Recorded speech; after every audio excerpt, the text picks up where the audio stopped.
আসসালামাইকুম সবাইকে। তো আজকে আমরা দেখতে যাচ্ছি যে ট্যাপস অ্যাপের যে নতুন আপডেটটি এসেছে সেটার সিক্রেট কোড সম্পর্কে। তো প্রথমে আমরা ট্যাপস অ্যাপের অফিসিয়াল বটে ঢুকে যাব।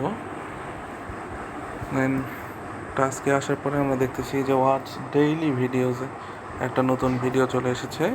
তো আমরা এখানে আসে প্রথমেই ভিডিওটাকে আগে করে নেব ওয়াচে ক্লিক করলে আমাদেরকে নিয়ে যাচ্ছে ইউটিউবে, এবং ইউটিউবে আসলে আমরা এখানে ভিডিও দেখতে পাচ্ছি। তো আমাদের অত দেখে নেওয়ার প্রয়োজন নেই, আমরা আবার ইউটিউব থেকে চলে আসবো ট্যাপস অ্যাপের অফিসিয়াল বটে। দেন আমরা এখানে কোডটি পেস্ট করে দিব। আজকের কোড হচ্ছে 5JSOL84 7G7। দেন সাবমিট করার সঙ্গেই দেখা যাচ্ছে যে আমাদের আজকে সিক্রেট কোডটা এখানে পেস্ট করা শেষ এবং task complete. Then finish mission. Thank you everybody.